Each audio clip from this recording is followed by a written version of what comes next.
Assalamualaikum warahmatullahi wabarakatuh. Nama saya Bima Dwi Febrianto.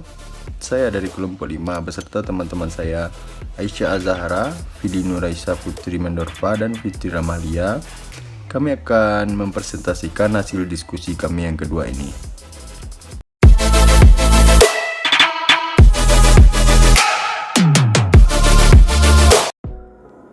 Baiklah, kita masuk pada topik yang pertama, yaitu definisi kinerja dan pengukuran kinerja sektor publik.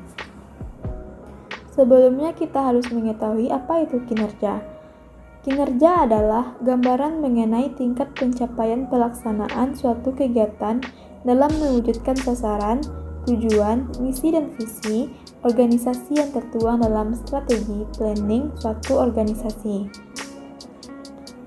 Nah, jadi pengukuran kinerja adalah suatu proses penilaian kemajuan pekerjaan terhadap tujuan dan sasaran yang telah ditentukan sebelumnya, termasuk informasi atas efisiensi penggunaan sumber daya dalam menghasilkan barang dan jasa, kualitas barang dan jasa, hasil kegiatan dibandingkan dengan maksud yang diinginkan, dan efektivitas tindakan dalam mencapai tujuan. Pengukuran kinerja digunakan untuk menilai prestasi manajer dan unit organisasi yang dipimpinnya.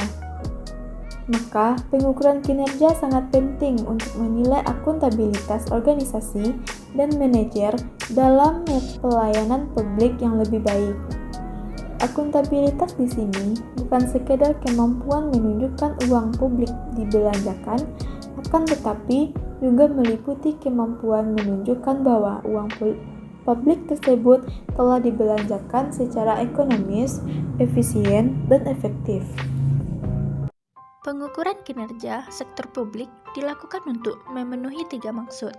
Yang pertama, pengukuran kinerja sektor publik dimaksudkan untuk membantu memperbaiki kinerja pemerintah.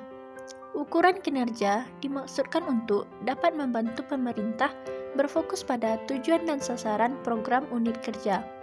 Hal ini pada akhirnya akan meningkatkan efisiensi dan efektivitas organisasi sektor publik dalam pemberian pelayanan publik. Yang kedua, ukuran kinerja sektor publik digunakan untuk pengalokasian sumber daya dan pembuatan keputusan. Yang ketiga, ukuran kinerja sektor publik dimaksudkan untuk mewujudkan pertanggungjawaban publik dan memperbaiki komunikasi kelembagaan.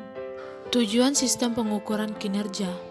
Yang pertama, untuk mengkomunikasikan strategi dengan lebih baik. Yang kedua, untuk mengukur kinerja finansial dan non-finansial secara berimbang sehingga dapat ditelusuri perkembangan pencapaian strategi.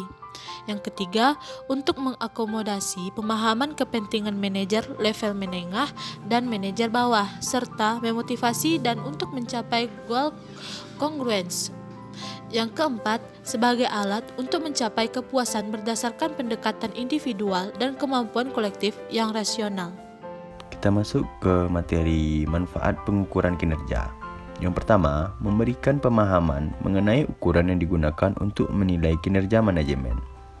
Yang kedua, memberikan arah untuk mencapai target kinerja yang ditetapkan.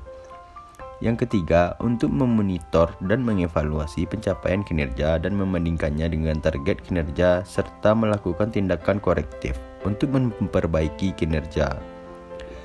Yang keempat, sebagai dasar untuk memberikan penghargaan dan hukuman secara objektif atas pencapaian yang diukur sesuai dengan sistem pengukuran kinerja yang telah disepakati.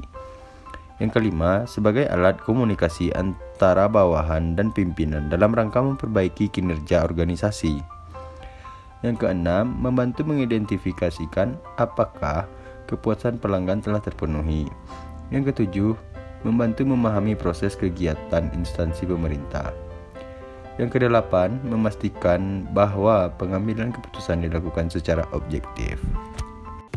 Baiklah, itu tadi diskusi kami untuk presentasi kedua dari kelompok 5. Jika teman-teman ada yang ingin bertanya, dipersilahkan. Disudahi dengan wassalamualaikum warahmatullahi wabarakatuh.